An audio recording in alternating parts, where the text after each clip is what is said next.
Media Doktor, sağlığın varlığındır.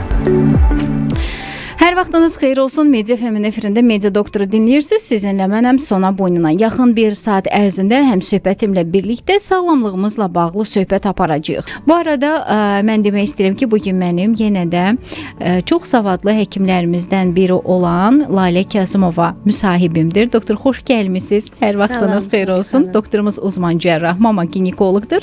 Ekstrakorporal mayalanma üzrə mütəxəssisdir. Doktorumuz Türkiyədə Gülhanədə uzmanlıq təhsil alıb, ardından Eko üzrə Qazi Universitetini bitirib, bu ekstrakorporal mayalanmadan gedir söhbət və hal-hazırda Qazi Universitetində embriologiya üzrə doktorantura təhsilini davam etdirir.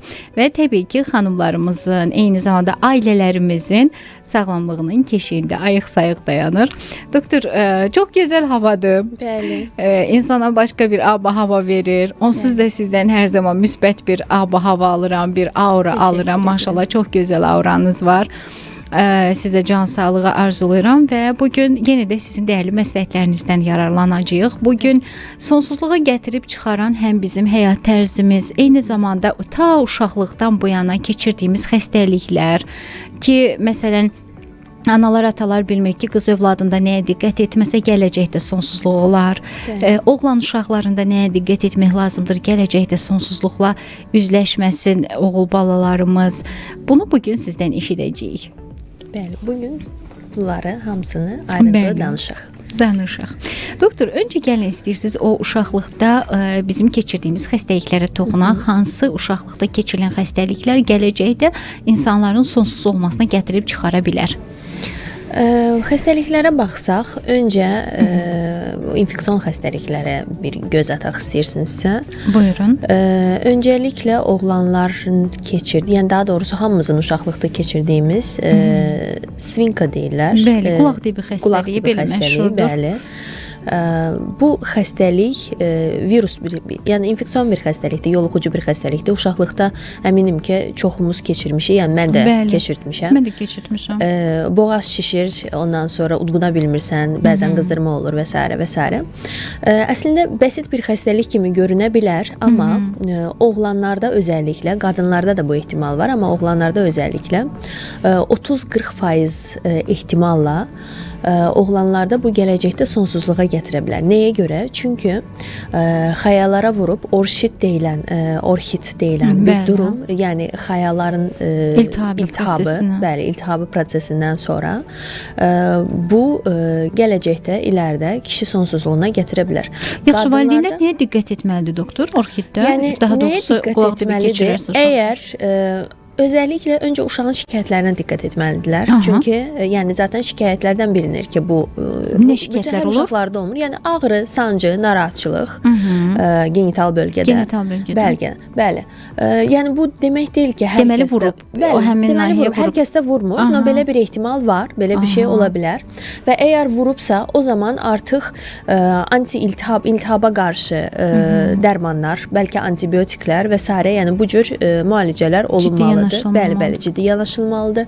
Doktor, yəni orxidi yaratsa belə müalicəsi ilə gələcəkdə bu təhlükənin qarşısını almaq olurmu? Bəzi hallarda bəli, olur. Əgər vaxtında bu bilinsə və vaxtında müalicəsi başlansa, yəni orxiddən biz nəyə görə qorxuruq? Çünki o bölgədə iltihab olur, ondan sonra ödem olur və spermatozoidlərin, yəni ki, və o bölgədəki damarların da yəni problem yarana bilər.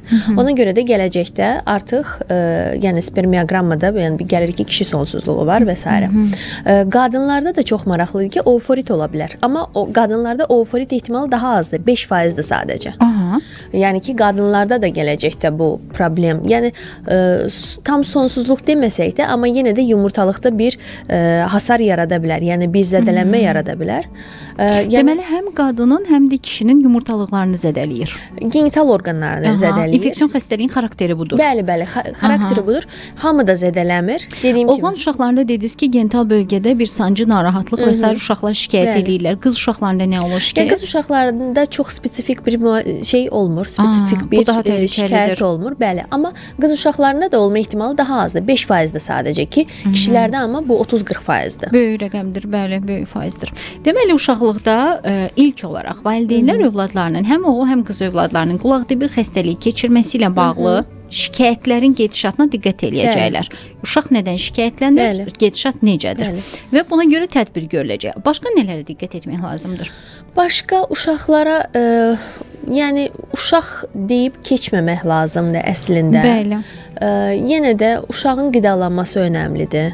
Ondan sonra çünki yəni bizim zaten fast food Bəli, yeməklərimizdə bugün çox meyillidir uşaqlar. Nə yazıq ki, çox meyillidirlər. İçində çox maddələr var, qatqı maddəsi çoxdur.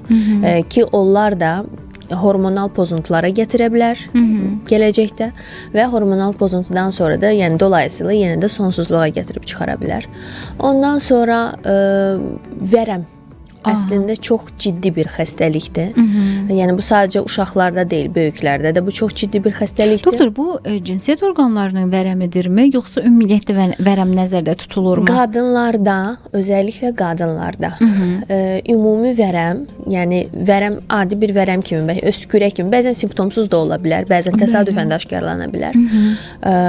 Bütün bədənə yayıldıqdan sonra cinsiyyət orqanları vərəminə keçirə bilər. Yəni keçə bilər ki, orada da simptom verə bilər. Orada da nə cür simptom verir? Yapışıqlıq. Yəni borular yapışıq olur, qarın içi orqanlar yapışıq olur, yumurtalıqlar yapışıq və yapışıqlıq da çox olduğu üçün, zaten yapışıqlıq da olduğu üçün bundan dolayı da artıq sonsuzluq yaranır. Ondan sonra gənc qızlarda endometrioz endometrioz uşaqlığın ilk iç qatının çölə çıxmasıdır. Yəni digər orqanlarda yerləşməsidir. Bu yumurtalıqda ola bilər və ya bütün orqanlarda ola bilər əslində endometrioz. Buna bəzən azan hüceyrələr də deyir doktorlarımız. Bəli. Lazım olmadığı yerlərdə bitir. Bəli, yumurtalıqda olanda biz buna şokolad kistası deyirik. Yəni kistalar yaradır yumurtalıqda. Şokolad kistası deyirik. Ondan sonra uşaqlığın digər qatlarına keçdiyində biz buna adenomioz deyirik və s. və s. və s. Yəni hər yerdə yerləşə bilər əslində. Endometriozun iki problemi var bizim üçün ən önəmli. Birincisi, irəli dərəcə endometriozdursa, bu ciddi şəkildə yapışıqlıq yaradır. Ciddi şəkildə yapışıqlıq yaratdığı üçün də bütün anatomiya pozulur. Anatomiyada pozulduğu üçün artıq hüceyrələr bir-birilə görüşə bilmir. Yəni yumurta hüceyrəsi ilə sperm görüşə bilmir və dolayısıyla mexaniki maneə yaradır. Bəli, mexaniki maneə yaradır və digər tərəfdən də reseptor üzərində də yəni bir problemlər yaradır və lokal iltihablar yaradır. İltihab ocaqları yaratdığı üçün yenə də bu dolayısıyla gətirib sonsuzluğa çıxarır. Doktor, mən istəyirəm bu qidalanma və xüsusən yağlarla bağlı sizə sual verim. Mən bunu bir neçə dəfə Türkiyə mediasında professorlardan eşitdim, fərqli insanlardan təbii ki, yağların tərkibi ilə bağlı. Deməli, məşhur professorlardan biri deyir ki, quyruq yağının yeyilməsi mütləqdir. Ümumiyyətlə kərə yağının quyruq yağının yeyilməsi və bunu əlaqələndirir ki, insanın cinsiyyət hüceyrələrinin inkişafı heyvan mənşəli yağlara çox bağlıdır. Siz zərərli yağlar tükətirsinizsə, yeyirsinizsə, gələcəkdə uşaqlarınızın sonsuzluq problemi ilə üzləşməsi böyük ehtimaldır. Təsdiqləyirsinizmi bu fikirləri? Yəni düşünürəm ki, həqiqətən də, yəni %100 təbii təsdiqləməməklə bərabər, amma yenə də mən də daha çox o fikrə meyliyəm. Nəyə görə? Çünki bizim orqanizmdəki zaten bütün cinsel hormonlar yağlardan yaranır. Yağlardan xolesterindən yaranır. Amma bunun yəni dediyimiz kimi zərərli yağlar var. Daha doğrusu zərərli yağlar dediyimiz tükətdiyimiz yağların içindən.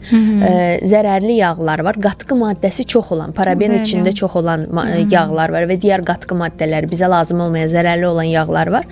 Və daha bu heyvan məşəli, yəni dediyimiz kimi quyruq yağı kimi yağlar var. Düzdür, bəzi fərqli fikirlər var. Bəziləri deyir ki, bir axım deyir ki, bir fikir, bir teoriya var ki, həqiqətən də quyruq yağı və heyvan məşəli yağlar daha xeyirlidir. Digərləri isə daha çox rastitsinli, bitki yağlarını daha çox üstün tuturlar. Məsələn, zeytun yağı kimi, bəli. Zeytun yağı kimi və digər yağlar kimi düşünülür ki, bunlar daha xeyirlidir. Mən düşünürəm ki, yəni mənim şəxsi fikrim, bu bilirsiniz zamanla hər 10 ildə bir zaten bu fikir dəyişir. Bəli, fərziyələr dəyişir. Fəlsəfələr dəyişir, fərziyyələr dəyişir. Ona görə də düzdür, hal-hazırda belə düşünürlərsə, bu həqiqətən də %100 belədir anlamına gəlmir.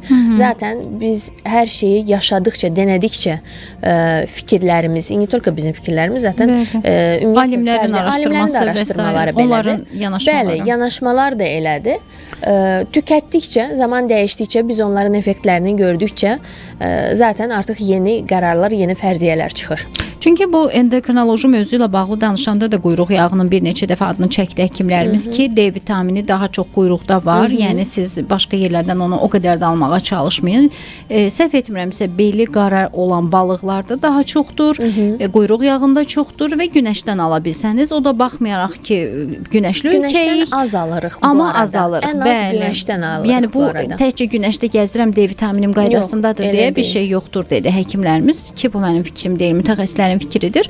Ona görə sizdən də bu yağlarla bağlı, yəni cinsiyyət orqanlarına, cinsiyyət hüceyrələrinə təsirini öyrənmək istədim. Çünki bir neçə dəfə eşitmişəm bunu. Təbii ki, dediyiniz kimi fərziyyələrdir. Zaman keçəcək, bəlkə də bunu yenə yalanlayacaqlar, yenə buna başqa bir fikirlə yanaşacaqlar. Çünki bir 10 il öncəsinə baxsaq başqa fikirlər səsləndirilirdi. Bu son dönəmlərdə deməyə başladılar ki, yox, yenidən heyvan mənşəli yağlara qayıtmaq lazımdır, kərə yağı mətbəximizə gəlməlidir yenidən və s. Doktor, mən istəyirəm bir qədər bu qızlarımızda hormonal pozuntulara da toxunaq. Bu oğlanlarımızda da nə qədər, oğul balalarımızda da nə qədər problemə gətirirsə, qızlarımızda da o qədər problemə səbəb olur. Mən istəyirəm bu mirvari düzülüşündən bir qədər yenə danışaq. Bəli. Çünki bu qızlarımızda göründüyündə bəzən analarımız müalicə eləməyə qorxurlar, hormon verməyə qorxurlar. Doktora deyirlər hormon yazma. Halbuki bəzi xəstəliklərdə elə çıxış yolu ancaq hormondur, müvəqqəti dəstək üçün bunu etməlidirlər. Hormonun içilməsi qaydası ki, burada çox diqqətli və səliqəli içilməlidir o dərmanlar. Bu da diqqətində olsun. Onlar çünki çox zaman nömrəli və ehtiyatla istifadə olunan dərmanlar olur.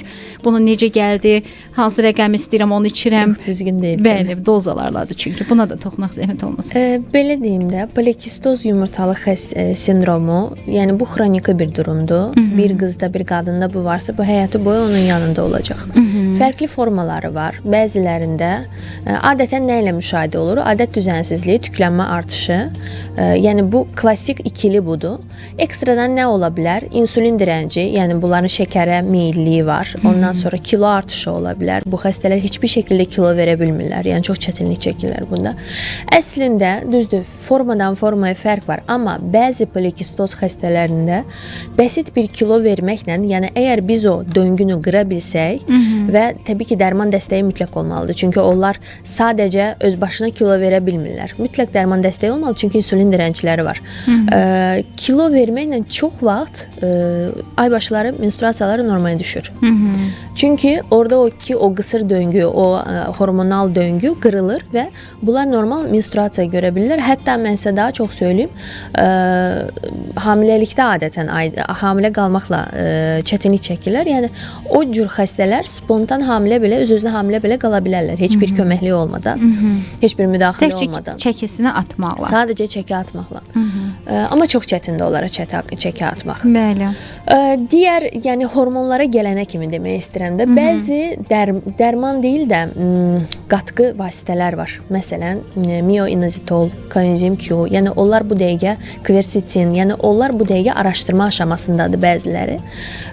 Bu qatqı əlavələri, qida əlavələri, bəli, badları istifadə etməklə də bunların içində, yəni antioksidant olduğu üçün və bu sistemi aktivləşdirdiyi üçün yenə də spontan ovulyasiyaya səbəb ola bilər.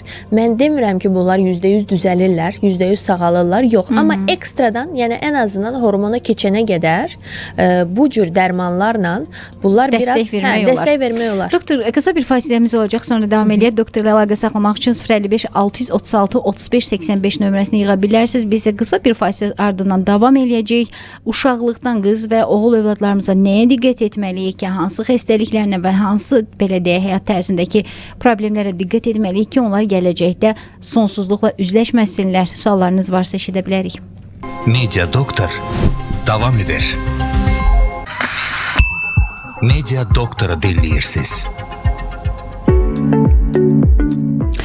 Media Doktoru dinləyirsiniz. Biz davam eləyirik. Media FM-in efirində Media Doktoru dinləyirsiniz. 105.5 dalğasında sizinlə mənəm Sona Boynina. Yeni qoşulan dinləyicilərimiz üçün demək istəyirəm ki, bugün mənim həmsöhbətim Lalə Kazımovadır. Uzman cərrah, mama ginekoloq doktorumuz. Əgər suallarınız varsa 055 999 1055 nömrəsi ilə əlaqə saxlaya bilərsiniz. Doktorumuz ekstrakorporal mayalanma üzrə də mütəxəssisdir. Əlaqə saxlamaq istəyənlər 055 636 35 85-i yığsınlar. Doktorumuz Göyhanədə, Türkiyədə təbii ki, Göyhanədə uzmanlıq təhsili alıb, ardından ekstrakorporal mayalanma üzrə Qazi Universitetini bitirib və hal-hazırda Qazi Universitetində embriologiya üzrə doktorantura təhsilini davam etdirir. Və təbii ki, Azərbaycanda da fəaliyyət göstərir. Əgər sonsuzluqdan, hər hansı ginekoloji problemlərdən, hamiləliyin idarə olunması və ən əsası ekstrakorporal mayalanmada yaxşı nəticə əldə etmək istəyən cütlüklərimiz, uzun müddətdir ailəli olub övladı olmayan cütlüklərimiz ki, artıq yol ekodan keçəcək, rahatlıqla müraciət eləyə bilərlər. Elə biz bugün də doktorumuzla söhbət eləyirik ki, süni mayalanma, daha doğrusu ekstrakorporal mayalanmaya gətirib çıxaracaq sonsuzluğun səbəbləri nə ola bilər? Uşaqlıqdan, həm oğlanların, həm qızların keçirdiyi xəstəliklər, onların qidalanması, həyat tərzi nədir axı gətirib nəticə etibarilə sonsuzluğa çıxaran? Çünki sonsuzluq birdən-birə yaranmır axı.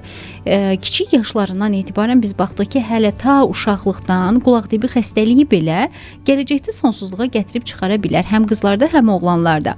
Amma oğlanlarda daha böyük faizdir. Bu 30-40% dedi doktorumuz. Əgər uşaqda genital bölgədə sancı, ağrı, narahatlıq və diskomfort hissi olarsa, burada ciddi müalicəyə ehtiyac var, doktorumuz deyir və mütəxəssisə müraciət etmək lazımdır. Orxid yarana bilər. Eyni zamanda qızlarımızda da bu çox az faiz olsa da qızlarda da görülür və gələcəkdə sonsuzluğa səbəb ola biləcək bir fəsad verir. Digəri isə polikistozdur. Biz polikistozdan danışırdıq. Doktorumuz polikistozla bağlı bir neçə dəfə dəyərli məlumatlarını dinləyicilərimizə çatdırıb. Burada qız anaları diqqətli olmalıdır. Övladlarının menstrual gedişatlarını izləməlidirlər. Necə baş verir? Əgər problem varsa polikistoz aşkarlanmalıdır və həkimlərimiz tərəfindən vaxtında müdaxilə edilməlidir. Doktor, müdaxilə edilməsə nə olur? Müdaxilə edilməsə nə olur? Polikistoz xəstələri, yəni sindromu olan qadınlar heç hamilə qalmayacaq deyə bir şey yoxdur. Sadəcə əgər adi qadın biz bir il ərzində 12 dəfə menstruasiya olursa, bunların 10-11 dənəsində bizdə ovulyasiya olursa, onlarda bəzilərində 1-2 dəfə, bəzilərində 3-4 dəfə olur ovulyasiya. Amma hansı ayda, hansı siklin, hansı günündə bu olur? Bunu aşkarlamaq çox çətindir. Bəzən belə şeylər də olur. Hətta mənim bir neçə tanışımda bu olub. Polikistozdur və düşünür ki, mən zaten hamilə qalmaram. Elə bir şey deyil, yəni ola bilməz. Ailəlidir. Və belə ümidsiz xanımlarımız da var. Bəli, belə ümidsiz xanımlarımız var və təsadüfən öyrənirlər ki, hamilədirlər. Çünki qorunmurlar və ovulyasiyanın nə vaxt olduğunu bilmirlər və təsadüfən hamilə qalırlar. Yəni demək ki, bu mümkündür. Sadəcə dediyim kimi digər qadınlara görə bu ehtimal çox-çox daha azdır. Doktor, burada həkim müdaxiləsinə ehtiyac varmı? Məsələn, yoxsa bax sizin o dediyiniz kimi o xanımlar kimi ki, dayanıb gözləyəcəklər ki, hansı vaxt ovulyasiya baş verəcəksə hamiləlik baş tutacaq. Yoxsa burada artıq həkimin müdaxiləsinə ehtiyac varmı? Burada həkim müdaxiləsinə ehtiyac var. Səbəb də budur ki, bunu gözləyərək, yəni aşkarlamaq hardasa mümkünsüzdür. Yəni çünki siz, yəni əgər adi qadının sikli ortalama 28 gün üzərindən götürsək və bunun təxmini ortalarında bu siklin ortalarında ovulyasiya olursa və o ovulyasiya olan günün o həftə, yəni bu hamilə qalma ehtimalı yüksək olan həftədirsə, bu qadınlarda zaten 2-3 ayda bir menstruasiya olduqları üçün bəziləri daha da uzun müddətlə, bunlarda ümumiyyətlə onu aşkarlamaq, yəni tutmaq, onu denk gətirmək mümkün deyil. Ona görə də həkim köməyi bunlarda yəni lazımdır. Həkim müdaxiləsi lazımdır. Bəzən də polikistozdan əziyyət çəkən qızlarımızın tez ailə həyatı qurmalıdır deyə fikirlər səslənir. Bəli, hətta o fikrin onu mən də səsləndirdim. səsləndirmişdim bir dəfə efirinizdə. Niyə doktor? Niyə görə mən sizə belə deyim də, əslində yaş artdıkca yumurtalığın kaçsası, kalitesi düşür. Yəni bu hamıda belədir. Bu normaldır. Özəlliklə 35 yaşından sonra 30-dan 35 yaşına qədər artıq tədricən düşməyə başlayır. 35-dən sonra bu daha da sürətlənir. Ona görə də bu qadınlar, bu qızlarımız zaten hamilə qalma ehtimali, yəni hamilə normal yollarla, təbii yollarla hamilə olma ehtimalları biraz çətindir. Və ən azından, yəni bu mənim şəxsi fikrimdir ki, mən bunu xəstələrimə də deyirəm. Ən azından yumurtalığın kalitesi yaxşı olduğu zaman siz bunu deneyin ki, ya da həkim müdaxilə etsin ki, sağlam uşaq əldə eləyə biləsiniz. Çünki yaş artdıkca həm sizin hamilə, təbii yollarla hamilə olma ehtimalınız azdır. Plus da bunun üzərinə bir də yumurtalıqların, yəni yumurtanın kalitesi yaxşı deyil. Yaşlanması gəlir. Və yaşlanması da ki, yumurtalar da yaşlanır. Doktor, bu yaxınlarda belə bir məqalə oxudum. Bilirsiniz ki, bugün sosial şəbəkə nə qədər aktivdir. Orada dəqiq olan, dəqiq olmayan, dəqiqləşdirilən, dəqiqləşdirilməyən o qədər informasiya var ki, istər-istəməz qarşımıza çıxır və mən də maraqlı olan o başlıqları həmişə oxuyuram. Əvvəl deyir, mütəxəssislər deyirdilər ki, ana nə qədər gəncdirsə, o qədər tez övlad dünyaya gətirməsi, daha doğrusu qadın nə qədər gəncdirsə, ana olması daha yaxşıdır. Ancaq indi deyir, alimlər tam əksini deyir ki, yaşlı qadınlar daha sağlam və daha ağıllı uşaqlar dünyaya gətirir. Əminəm ki, bu məlumat çox insanın qarşısına çıxıb. Bir həkim olaraq sizin fikriniz mənə maraqlıdır. Ağıllı bu nöqteyi nəzərdən mən deyim, yəni qadın yaşlandıqca özü də ağıllandığı üçün genetik olaraq uşaqlar da yəni tərbiyə açısından yəqin ki, bu yəni tərbiyə açısındandır deyə düşünürəm. Yəni daha çox özü üzərində işləmiş qadın, özünə bir şeylər qatmış qadın düşünürəm ki, uşağına da daha çox bir şeylər qata bilər. Düzdür, istisnalar var. Təbii ki, heç bir şey %100 deyil. Amma daha sağlam bu biraz soru işarətlidir. Yəni mən birazcık buna qarşı tərəddüdlə yanaşıram. Çünki yaş artdıkca istər-istəməz genetik problemlər, belə deyim də, bizim DNK-mız, yəni hər ay yumurtlayırıq və o yumurtanın içində bir genetik nabor var. Hər insanın genetik naboru 46 xromosomdur, bu yumurtanın içində 23 xromosomdur və onun içində bir nabor var və hər yaş artdıkca o 23 xromosomun içində artıq dilasiya deyirlər, dilasiya qırılmalı, o xromosomlarda anomaliyalar əmələ gəlməyə başlayır yaş artdıkca. 23 xromosom nəyə görədir? Çünki 23-ü qadındandır, 23-ü də spermatozoiddən kişidəndir. Və onlar birləşirlər, embrion əmələ gəlir, 46 xromosom olur. Və yaş artdıkca, özəlliklə bu qadınlarda daha çox belə belirgindir. Yaş artdıkca orada genetik naborda artıq qırılmalar, pozulmalar əmələ gəlir və ona görə də genetik xəstəlik ehtimalı daha yüksək olur. Ona görə də yəni yəni mən çox da necə deyim, dəstəkləmirəm bu fikri. Əslində məntiq olaraq düşünürəm sadəcə bu hadisəyə bir vətəndaş olaraq yanaşıram, çünki mənim tibbi təhsilim yoxdur. Həkimlərimiz hər zaman deyir ki, qadınların yumurta hüceyrəsi onlarla birlikdə dünyaya gəlir. Bəli. Və biz yaşlandıqca o nə artır, nə azalır, sadəcə bizimlə qocalmağa başlayır. Belədirmi doktor? Ana bətnində biz olduğumuzda bizim artıq neçə dənə yumurtamız olacaq bəllidir. Bəli. Və biz doğuluruq o bəlli bir yumurta sayısı ilə və bununla da yaşayırıq. Bununla yaşayırıq. 14 yaşlarına, 13-14 yaşlarına nə vaxt ki bizim ilk menstruasiyamız başlayır, o zaman artıq bu sikl belə deyim də işləməyə başlayır və hər ay biz yumurta itiririk əslində. Biz sivo bir dənə yumurtlama olur, amma onunla bərabər neçə dənə yumurtanı da itiririk. Və təxmini gəlirik bu. Təxmini hər ay olur ta menstruasiya bitənə qədər, menopauzaya qədər. Davam edir bu proses. Davam edir bu proses və yumurtalıqlar tükənir zamanla. Ona görə deyirlər, qadınlar menstruasiyadan kəsiləndə başlayırlar yaşlanmağa. Bəzi qadınlar mənə gəlirlər məsələn ki, biz menopauzaya girmək istəmirik. Çünki biz qorxuruq ki, biz menopauzaya girsə biz gözəlliyimizi itirəcəyik. Nəyə görə Çünki bəzən qadının qoruyucu mələkləri deyirlər o hormonlara. Çünki estrogen deyilən bir qadın qadın Bəli. hormonu var və o estrogen əslində qadının orqanizmində bütün hər şeyini qoruyur. O sizin damarlarınızı da qoruyur, o sizin gözəlliyinizi də qoruyur, sizin cildinizi qoruyur. O sizin o sizə, yəni hər ay sizin əslində yəni hər şeyiniz sağlamdırsa, sizin hamilə qalma ehtimalınızı, o sizin reproduktiv funksiyanızı qoruyur. Yəni qoruyucu bir mələkdir sizin dediyiniz kimi. Və belə, yəni o estrogen hormonu da yumurtalar tərəfindən salgılanır. Və bu qoruyucu mələyimiz təəssüflər olsun ki, ömrümüzün sonuna qədər bizi qorumur. Kardioloqlarımızdan bir məlumatı paylaşacağam dinləyicimizlə.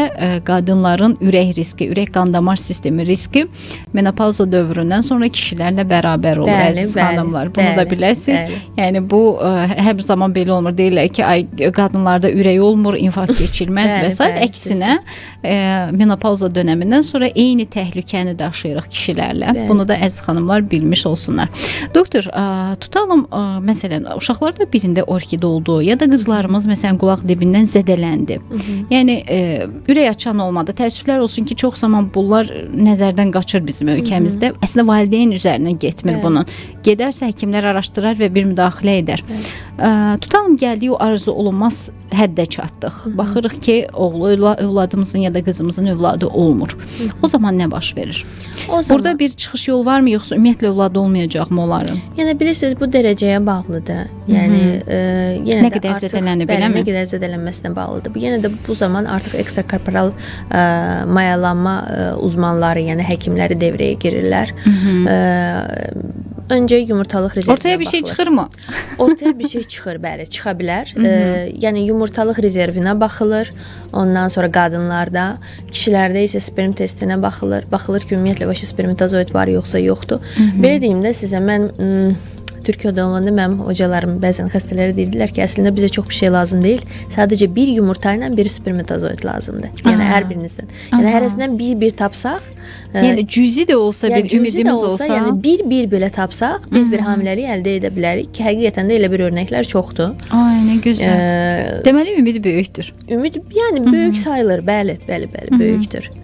İstənilən halda bunun vaxtında üzərinə düşmək lazımdır. Təbii ki. Bir də doktor, məsələn bir bəy artıq evlilik yaşındadır və zamanında məsələn orkid problemi yaşamış bir insandır. Evliliyində hər hansı bir əlamət ortaya çıxacaqmı, yoxsa o sadəcə sonsuzluqla mı öyrənəcək problemini? Çıxmaya bilər, heç bir əlamət çıxmaya bilər. Sadəcə, yəni bu əgər uşaqlıqda keçiribsə, yox, əgər bu artıq yaş, yəni böyük vaxtlarında əgər əmələ gəlibsə ki, bu fərqli cinsi yolla keçən infeksiyalardan da ola bilər məsələn, ya da sidik yolu infeksiyasından belə ola bilər. O zaman artıq o infeksiyaların simptomları olur və ən azından onlarla ortaya çıxır və ən azından onlar müalicə edildikdən sonra simptomlar geriləyə bilər və spermatozoid sperm testləri belə düzələ bilər, göstəricilər gözləyə bilər. Doktor, təsadüfi cinsi əlaqənin verdiyi xəstəliklərdən bəylərimiz nə dərəcədə sonsuzluq daşıya bilər? Nə dərəcədə sonsuzluq? Çox yüksək, həqiqətən çox yüksək. Doktor, bunun üzə çıxması nə qədər zaman alır? Məsələn, bir bəy nə vaxt bilə bilər ki, səndə problem var imiş? Yəni adətən belə deyim də, infeksiyanın simptomları ilə anlayırlar. Əlamət olmaya bilirmi? Nadirən ola bilər. Nadirən ola bilər. Sidiyə çıxanda bir yanma olur, bir sancı falan bir şeylər olur. Bəzi vıdileniya, axıntılar ola bilər. Mühtəviyyət axıntılar ola bilər. Yanma, sancı və s.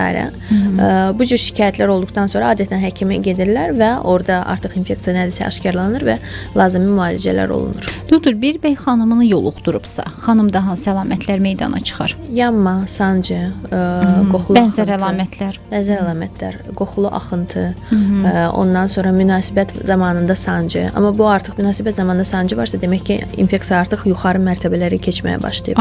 Qarın içinə yayılmağa başlayıb. Ciddiləşib vəziyyət. Ciddiləşib, bəli. Yenə də müalicəsi var, yəni müalicəsi antibiotik, geniş spektrumlu antibiotik.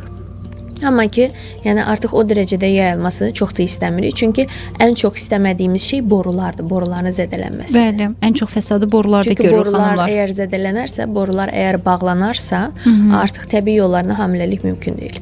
Əslində doktor, düşünürəm ki, bu məsələ ilə bağlı orta məktəblərdə həm qızlarımız, həm də oğullarımız maarifləndirilməlidir. Bəli. Gələcək üçün yuxarı siniflərdən artıq, çünki onların həyata atıldığı bir dönəmdir, ya da ki mütləq ali təhsil ocaqlarında, kolleclərdə ola bilər, ilkin kurslarda. Çünki bugün biz ginekoloqlarımızla danışanda nə qədər arzu olunmaz Kesinlikle. nəticələri Çox eşidirik. çox. Yəni bunları açıb ağartmaq istəmirəm. Heç Bəli, ehtiyac da yoxdur danışmağa, amma uşaqların maarifləndirilməsinə çox ehtiyac var. Gənclərin, yeniyetmələrin maarifləndirilməsinə çox ehtiyac var. Bizim ölkədə bu tabudur, amma nə yazıq ki, yəni əfsuslar olsun ki, bu tabudur. Amma düşünürəm ki, bir şey nə qədər gizlənilsə, nə qədər kapatılsa, daha çox orada fəsadlar çıxa bilər və daha çox yayılır. Əslində bunun haqqında danışmaq və bilgiləndirmək ki, bax bunu eləmə, bunlar ola bilər. Etmək, qabağını almaqda daha necə deyim, effektivdir. Nəinki etmə, kim nə deyər və s. Üst örtülü dayanmağımız. Doktor, telefon xəttində dinləyicimiz var deyirlər. Eşitməyə çalışaq. Alo. Salam. Salam, hər vaxtınız xeyir olsun. Qulaqlığı götürün doktor, zəhmət olmasa. Kiminlə danışırıq? Rüstəm. Rüstəm bəylə danışırıq. Rüstəm bəy, hardan yığırsınız bizi? Mən işdəyim hal-hazırda. Bilirəm, işdəsiz, hardasınız? Azərbaycanda hansı tərəfdəsiz? Bakı. Bakıdasınız. Buyurun, doktorumuz sizi eşidir. Mən sonsuzluqla bağlı zəng etmişəm. Buyurun, sonsuzluqla bağlı. Demək ki, sonsuzluqla bağlı müalicə etmək necə lazımdır?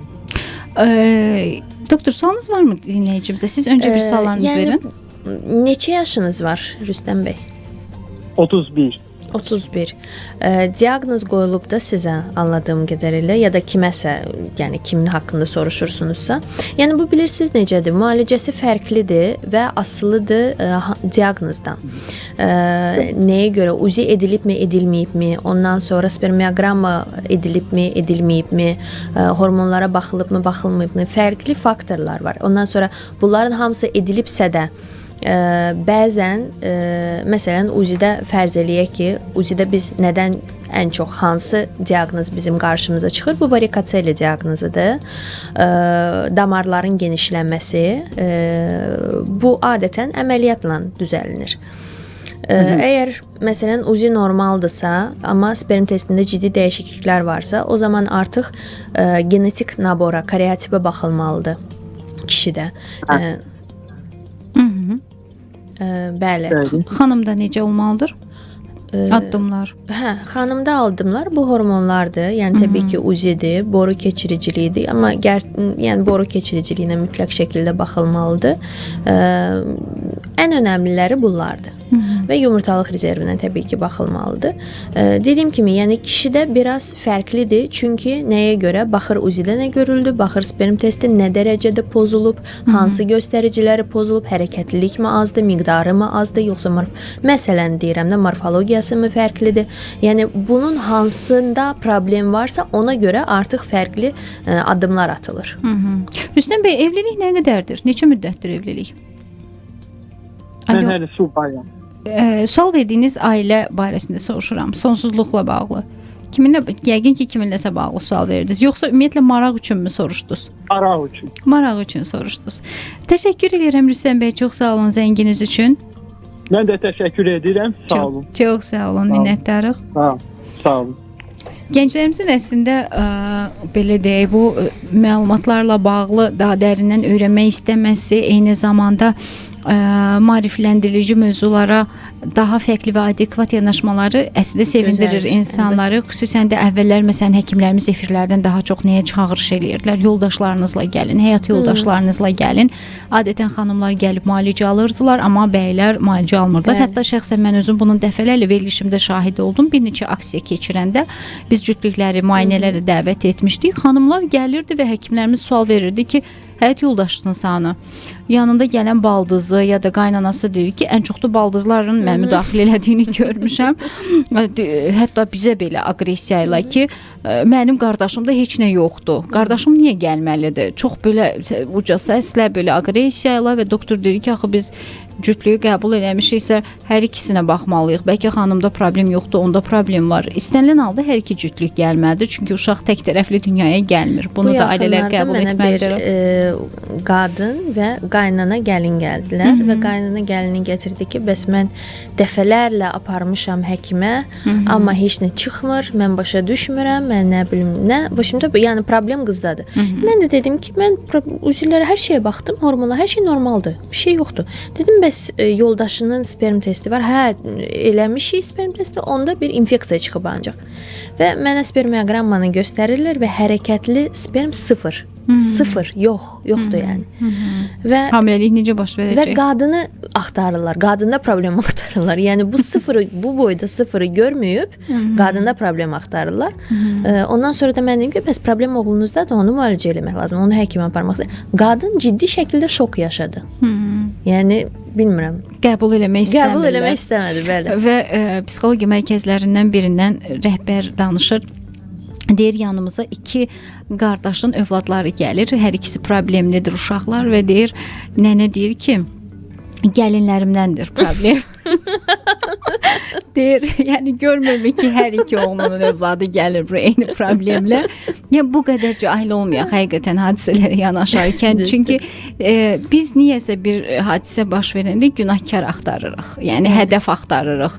Kimsə yıxmaq üçün, ona acımızı qusmaq üçün. Amma belə olmamalıdır. Çünki əgər ailə isə acımıza da, şirinimizə də ortaq çıxmağı bacarmalıyıq və evinizə gələn gəlini, eyni zamanda analar öz kürəkənini belə deyək, öz övladı qədər dəyərləndirməyə bacarmalıdır. Əlbəttə ki, onların problemlərinə də eyni səviyyədə baxa bilsinlər. Mən əslində gəlin qızımdır, kürəkən oğlumdur fikrini heç vaxt qəbul etmirəm.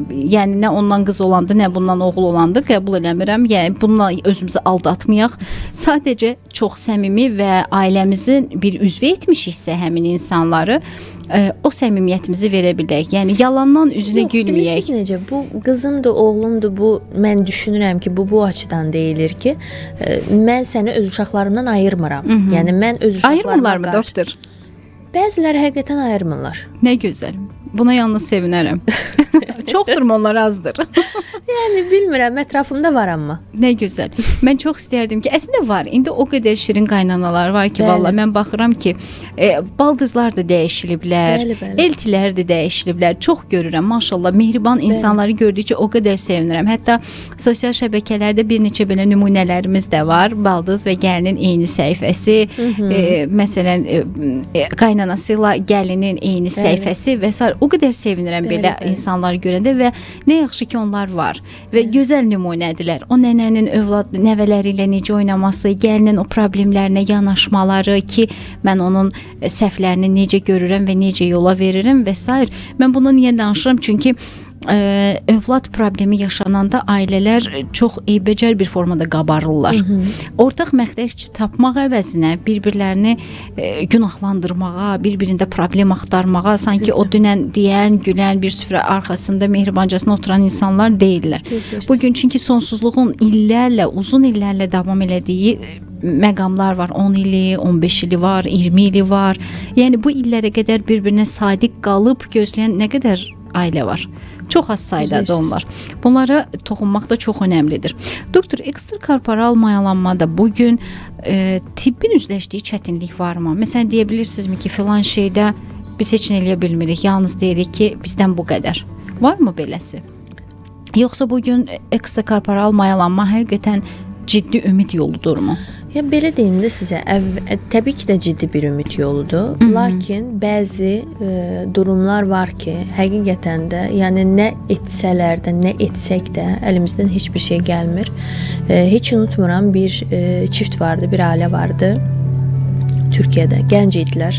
Çox belə modern, yəni ikisi də mühəndis.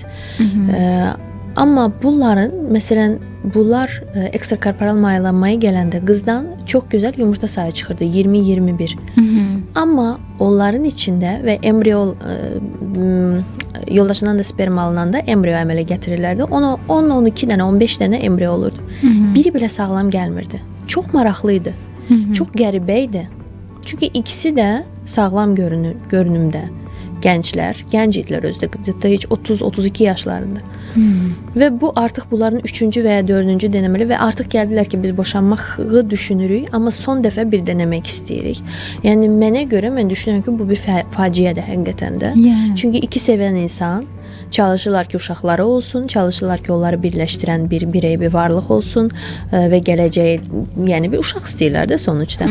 Amma heç bir şəkildə, çox maraqlı bir şəkildə, çox ilginç bir şəkildə olmurdu, alınmırdı. Məsələn, bu cür durumlar olur və ya bəzən təkrarlanan, məsələn, hər şey çox gözəl gəldi. Embrion əmələ gətirdik, yumurtaları topladıq, embrion əmələ gətirdik, embrionlar sağlamdır, amma təkrarlayan transfer, təkrarlayan başarısızlıq. Məsələn, embrion transfer edirsən, tutmur. Bir daha transfer edirsən, bir daha tutmur. Burada hər şeyi kontrol eləmisən, hər şeyi etmisən. Hücrə səviyyəsində okey, amma orada vidima hansısa bir molekulyar şeylər var ki, bizim hələ tibb buna qədər gəlib çıxmayıb. Və bir şəkildə olmur, yəni çox ya da çətinlik çəkirlər. Yəni axırda nə bilim 5-ci, 6-cı dəfədə, məsələn mən neçə dəfə görmüşəm, 9-cu embriyo transferində oldu, tutdu, 10-cu-da tutdu və s. və s. O cür şeylər də olur. Yəni təbii ki %100 deyil. Yəni ekstrakorporal mayalanma da %100 deyil. Yəqin ki zaman artdıqca biz burada da bilgilərimizi dərinləşdirdikcə, araşdırmalar artdıqca daha çox bilgimiz olacaq. Daha çox başarı oranı olacaq. Yəni hamilə qalma ehtimalı daha yüksək olacaq. Doktor, bugün sonsuzluqdan əziyyət çəkən insanların neçə faizi ekoda gözəl nəticə alır? Bu neçə faizdir? Xəstələr bunu mənə çox soruşurlar, deyir ki, doktor qarantiya verirsiniz. Yəni bu əslində bu həm də bu faiz qarantiyaya bənzər bir şeydir. Mən də deyirəm ki, dünyanın harasına getsəniz, bu ehtimal, yəni bu faiz 60-70%-dən daha çox deyil. Yəni az rəqəm deyil. Doktor, əslində az rəqəm sonsuzluqda çox yaxşı rəqəmdir. Çox yaxşı bir rəqəmdir. Amma mən xəstələrə bunu da deyirəm ki, kim sizə desə ki %100 tutacaq, bilin ki, o yalandır. Elə bir şey mümkün deyil. Yəni dünyanın hər bir yerinə 60-70%-də maksimum. Media Doktor davam edir. Media Doktor'u dinləyirsiniz. Biz davam edirik. Media Doktoru dinləyirsiniz. Sizinlə mənəm Sona Bunina. Proqramımızın sonuna çox az qalır. Bugün mənim həmsöhbətim Layla Kazımovadır. Uzman cərrah mama ginekoloq doktorumuz, ekstrakorporal mayalanma üzrə mütəxəssis. Əlaqə saxlamaq istəyən dinləyicilərimiz 055 636 35 85 nömrəsi ilə əlaqə saxlaya bilər. Doktorumuz Türkiyədə Göyhanədə uzmanlıq təhsili alıb, ardından ekstrakorporal mayalanma üzrə Qazi Universitetini bitirib və hal-hazırda Qazi Universitetinin embriologiya üzrə doktoranturasını davam etdirir. Ümumilikdə belə desəm, yaxşı həkim axtaranda gedəcəyiniz ünvanlardandır. Bizdə insanlarda var axı, yaxşı həkimi deyil. Yaxşı həkim bugün studiyamızdadır. 055 636 35 85 əlaqə nömrəsidir. Efirimizdə birbaşa əlaqə saxlamaq istəyən, suallarını ünvanlamaq istəyən dinləyicilərimiz isə 055 999 1055 nömrəsinə yığa bilərlər. Sonsuzluqdan əziyyət çəkirsinizsə, kişi və qadın sonsuzluğu fərqi yoxdur. Hər hansı bir narahatlığınız varsa, buyura bilərsiniz. Layla xanım sizin sualınızı cavablandırar. Və biz bugün nədən danışırdıq? Nəticə etibarilə süni mayalanmaya və ekstrakorporal mayalanmaya, belə deyək, gətirib çıxaran səbəblərdən danışırıq ki, ta uşaqlıqdan, qız uşaqlarında, oğlan uşaqlarında hansı xəstəliklərə, hansı məqamlara diqqət etmək lazımdır ki, eyni zamanda yeniyetməlik dönəmində ki, onlar cinsi artırma dönəmində gəlib problemlə üzləşməsinlər, ailə həyatından sonra sonsuzluqla qarşılaşmasınlar. Bax, bugün bunları müzakirə edirik və təbii ki, nəticə etibarilə ekstrakorporal mayalanmadan danışırıq. Deməli, bizim cəmiyyətimizdə daha çox sual doğuran, insanların müzakirə etdiyi, qorxduğu, çəkindiyi, hətta təəssüflər olsun ki, bəzən ziyalılarımızın belə dəqiq məlumatı olmadan yanlış danışdıqları cəmiyyətdə gələcəkdə bacı qardaşlar artacaq və s. çox yanlış bir yanaşma. Bu o deyil. Heç bir əlaqəsi yoxdur. Bunu niyə deyirəm? Çünki ekoya getməyən ailələr, sonsuzluqdan əziyyət çəkən ailələrin bir çoxunun təəssüflər olsun ki, düşündüyü budur. Başqasının hüceyrəsini mənə yerləşdirərlər, mən başqasının övladını dünyaya gətirərəm. Heç də belə bir məqam yoxdur, mümkün deyil. Yəni bunu bir fərziyyədir, mifdir və biz bunu dəfələrlə həkimlərdə hüquqi məsuliyyət yaratdığından danışmışıq. Bu yalnız donorla mümkün ola bilər dedikləri və o halda donora gedilir ki, həmin insan tamamilə sonsuzdur və heç vaxt övladı olmayacaq və bu onun razılığı ilə, həkimin razılığı ilə dövlətin qanunları çərçivəsində baş verir. Bu qətiyyən bir həkimin belə deyə öz yanından qalxıb da kiminsə hüceyrəsini tapsın da sizə gətirsin də o qədər rahat danışırlar. Bu proseslər bu qədər mi bəsitdir, bu qədər mi rahatdır? Deyil, heç deyil. Amma təbii ki, yəni bilirsiniz necə, bəlkə də bizdə ölkədə sonuçda ekstrakorporal mayalama çox uzun müddət yoxdur axı. Yəni yeni sayılır da. Yeni sayılır. 10 ildir falan, 10-15 il maksimum. Ona görə də bəlkə bu miflər hələ də dolanır. Miflər hələ də dolanır, qorxu hələ də var. Ona görə də hardasa bəlkə anlamaq olar, amma anlatmaq lazımdır, maarifləndirmək lazımdır. Ki elə bir şey yoxdur, mümkün deyil. Yəni qarışma ehtimalı yoxdur. Elə bir söhbət ola bilməz. Bəziləri hətta bir xəstəm yaxınlarda soruşmuşdu ki, bəs deyir mənim yoldaşım deyir ki, birdən mənim spermam olmur, başqa birinə mayalanma olar, qarışıqlıq olar. Elə bir şey mümkün deyil. Yəni bu 100 dəfə yoxlanılır. 100 dəfə yoxlanılır proses olana qədər. Ona görə də belə bir şey imkansızdır. Həm də doktor, vaxtilə genetik analiz deyilən bir analiz yox idi. Genetika çox gənc bir elmdir. Düzdür. Ən sevdiyim elmlərdən biridir. Çox bəyənirəm. Genetikadan danışanda, yəni o hüceyrə səviyyəsində hər şeyin, xəstəliklər və s. Bugün genetikanın inkişaf etməsi nə qədər insanlara ümid qapısı oldu. Əlbəttə. Nə qədər xəstə övladı doğulan ailələr artıq sağlam övladlar dünyaya gətirməyə başladılar. Çox böyük ümid qapısıdır. Və bugün genetika elə inkişaf eləyib ki, yəni çoxmu çətindir övladınızı yoxlatmaq gələcəkdə. Yəni bu dərəcədə şübhəlisinizsə ki, ehtiyac yoxdur ona da. Yəni bu tərəfini belə deyirəm. Ən son məqamını belə. O qədər də çətin bir proses deyil ki, övladınız sizindir ya deyil. Bunu ümumiyyətlə artıq bu barədə düşünməyə dəyməz. Çünki bugün o qədər hər şey açıq, şəffaf, rahat, siziniz əl çatan, sizin əliniz çatacaq səviyyədədir.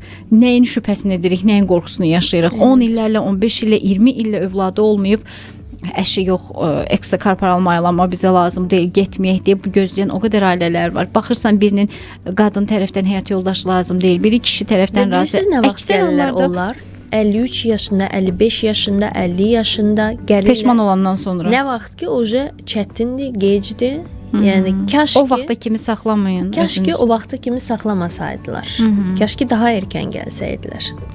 Çox təəssüflər olsun ki, bəylər o gənc yaşlarında daha aqressiv yanaşırlar o hadisələrə, istəmirlər, amma artıq ki o gəncliyin dəli dolu vaxtları keçib gedir.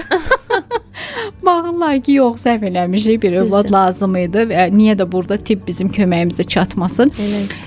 Vallah uzun illər övlad sevgisi ilə, övlad acısı ilə, övlad istəyi ilə yanışan, tutuşan o qədər ailələr, cütlüklər tanıyıram. Vallah bunu özünüzə etməyin.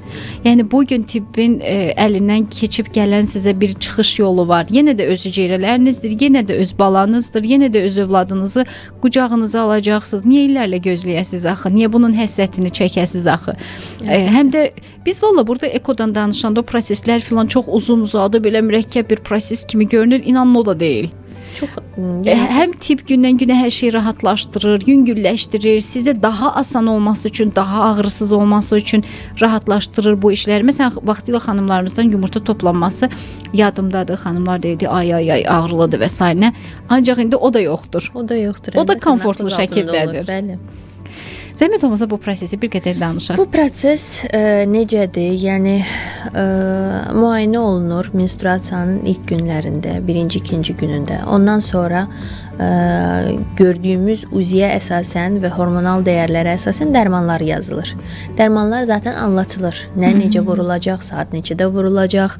Biz ruçkanı, yəni bu hazır dərmanlarda ruçkanı neçə dəfə çevirəcəksiniz, neçə dəfə nə olacaq, harda yazılanda duracaq, hara vuracaqsınız. Yəni bu çox podrobna detallarla izah olunur. Detallı izah olunur. Ondan sonra zaten hər hansı bir sualınız varsa həkiminizə zaten soruşa bilərsiniz, tibb bacısına soruşa bilərsiniz. Hər zaman sizə cavab verəcəklər.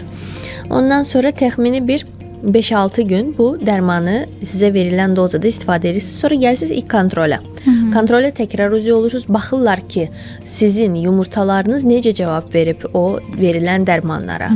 Əgər cavab yaxşıdırsa, o zaman təkrar bir neçə gün daha davam edir eyni qaydada müalicə və artıq bəlli bir böyüklüyə gəldikdən sonra yumurtalar, yəni bu ortalama 17 milimdə, 17-18 milimdə. Ondan sonra artıq biz bugün filan gün toplayacaq qərarına gəlir və yumurta çatlatması iynələri verilir. Onu da yenə də ayrıntılı anlatılır. Yəni hər şey çox ayrıntılı bir şəkildə anlatılır. Xəstəyə ki, orada yanılma ehtimalı yoxdur. Yəni xəstə nəyisə qarışdırdım, başa düşmədən belə bir şey ola bilməz. Ondan sonra yumurta çatlatma iynəsi Ondan sonra da yumurta toplama planlaşdırılır. O da olur yüngül anesteziya altında. Xəstə zaten hiçbir şey hiss eləmir. Ondan sonra yumurtalar toplanılır, sperm de alınır yoldaşından ve mayalama edilir laboratoriya şərtlərində. Ondan sonra embriyonlar əldə edilir. Və xəstəyə deyilir ki, məsələn, sizin bu qədər embriyonunuz var. Və ondan sonra da artıq qərar verilir ki, bəzi xəstələr var ki, məsələn, deyirlər ki, mənim nəsə bir işim var, nəsə bir, nə bilim, səyahətim var, o var, bu var. Hələ indi bu dəqiqə mən bunları köçürtmək istəmirəm. Məsələn, 1-2 ay sonra köçürtmək istəyirəm, məsələn deyirəm. 1-2 aydan sonra gəlirlər və ya həmən istəyirlərsə, həmən, məsələn, orada uca biz baxırıq uşaqlıq divarının qalınlığına və bizə bu, yəni əlverişlidirmi, deyilmi? Ya eyni ay ya da bir sonraki ay artıq embrion köçürtmə işləmi planlaşdırılır. Bu da bəzi xəstələrdə dərmanla qalınlaşdırır uşaqlıq divarı, bəzi xəstələrdə isə özünə qalınlaşır, sadəcə təqib edilir. Orada da bəlirli bir qalınlığa gəldikdən sonra və bəlirli bir hormon dəyərinə gəldikdən sonra artıq embrion transferi edilir. Bu da ağrısız bir işləmdir, uzi altında olur, çox incə bir kateterlə olunur. Uşaqlığın içinə embrion yerləşdirir və sonra da uzidə də göstərir ki, bu sizin embrion. Sonra nə olur? 10-12 gündən sonra hamiləlik testi verir xəstələr. Və ondan sonra da artıq hamilə olub olmadığını öyrənirik. Doktor, belə deyək, bunların hamısını toplam baxsaq neçə dəfə həkimlə görüşürük? Həkimlə görüşümüz neçə dəfə olur? Hamısını bir yerdə mi soruşursunuz? Təqribən. Mən belə baxıram ki, çox tez-tez konsultasiya olmur. Elə çox, yəni 6 dəfə, 5-6 dəfə, 5-6 dəfə həkimlə görüşürük cəmi. Və salam. Bəli, bəli. Niyə bunu deyirəm? Çünki çox rahat bir prosesdir. Ona görə, yəni bu uzun aylar, illər və s. çəkmir. Yalnız müəyyən detallı hadisələr var ki, məsələn, doktorumuzun dediyi kimi, bayaq dedik ki, genetik xəstəliklər ola bilər, haşiyə olsun, məsələn, cinsiyyətlə bağlı bir haşiyə olsun. Yəni bunlar da hamıda olmur. Yəni çünki onlar elə ailələrdir ki, onlar üçün oğul və qızın olması önəmli deyil, bir övladın olması önəmlidir. Yəni onlar artıq burada seçimə də getmirlər. Amma istənilən halda çoxlu oğlu olub qız istəyənlər də gələ bilər, qızı olub oğul istəyənlər də gələ bilər. Yəni bu da gözəl bir seçimdir. Niyə də olmasın? Doktor, təşəkkür edirəm sizə. Çox sağ olun gəldiyiniz üçün. Çox sağ olun. Bugün mənim həmsöhbətim Lalə Kazımova idi. Uzman cərrah mama ginekoloq doktorumuz ekstrakorporal mayalanma üzrə mütəxəssis. 055 636 31 85 doktorumuzla əlaqə saxlamaq üçün nömrədir. Bir daha vurğulayıram, 055 636 31 85. Biz ayrılan zaman yekunlaşır. Siz özünüzə yaxşı baxın. Hər zaman çalışırıq ki, radiomuz vasitəsilə, media doktor vasitəsilə yaxşı həkimlərimizin məsləhətlərini sizə çatdıraq, dünyanın tibb yeniliklərini sizə çatdıraq və bugün tibb ən müasir nəyi ölkəmizə gətirib və insanlara necə kömək eləyə bilər səhhəti ilə bağlı, onların arzuları ilə bağlı, bax bunları diqqətinizə çatdırırıq. Biz ayrılan zaman yekunlaşdı. Siz özünüzə yaxşı baxın.